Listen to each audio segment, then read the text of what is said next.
one day I was just walking down the street with my brothers, and my youngest brother was actually going to be in the Frankie J music video for How to Deal, and I was singing him this song in Spanish. I don't think I remember how that went, though, but I was singing to him. Some random guy just heard me singing. I've never seen this guy before. Heard me singing. We all got in the car, and he starts talking to my mom. He's like, listen, like, she's really young, but she has talent. You should make something of it. What was it like to be 12 years old and have everybody listening to you sing the national anthem?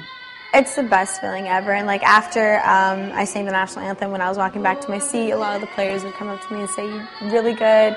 And a lot of people would applaud me when I walked past. And being that young, I was like so excited. I was like, oh my God, everybody loves me. This is so fun. And I wanted to keep doing it. So tell me a little bit about, how did you make the jump from being the anthem queen to joining Justin's tour and being in the video? Well, I actually, when I got asked to be in the Baby video, I didn't really know Justin had his own music at the time. I did see like videos of him on YouTube briefly, and when I was asked to be in the video, I was like, cool, like why not? I've never been in somebody else's video. I've always, you know, just kind of done my own videos. It'd kind of be cool to sit back and, you know, not be the main person. And my manager knew Justin's manager at the time, and then I went to City Walk and I did it, and it was cool. It was my first time ever meeting him. He was a really cool kid. It was cool. I love bowling, so that was also fun. And then I built like a relationship, like a cool friend relationship with him, and then they asked me to be on tour. And I was like the only girl on the tour. So, I mean, I built like, you know, that relationship with everybody, even if it was with the cooks at catering, which was like my favorite place on tour. You could find me before and after shows at catering because there's so much time before the show. So I built a relationship with everybody. It was pretty cool. Why catering?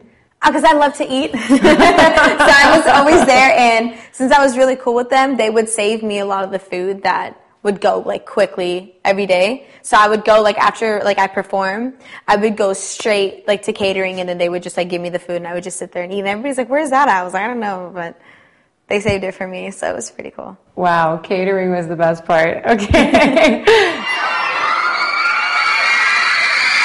Seeing some fans cry after a while, you just feel like, wow, like somebody's actually crying for me. Do you feel a responsibility to live up to what they think of you?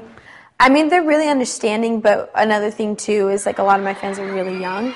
So even though I'm 19, I have to remember that my fan base is really young, and I have to be a role model for these young girls. When you got signed at 11, I can imagine you're like, this is it, I'm going to be a star. And then it doesn't happen. And then, you know, you get into the Baby video, and he asks you to be on the tour, and you think, okay, this is it.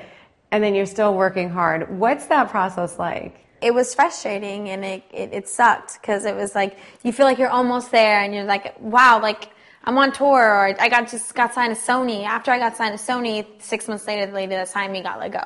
So I got shelved. I was kind of like, well, this freaking sucks. Like, I thought this was it. But I mean, like, after the tour, I mean, that's when the stuff really starts happening. That's when you really need to work the hardest. I mean, just because you get signed doesn't mean, oh, you made it. That's when you really need to grind, and you really need to get into studio weeks at a time. You always have to better yourself, so you're never really there. What's next? What's next? Well, right now I'm working on the album. I'm working on finishing that and getting a name for it.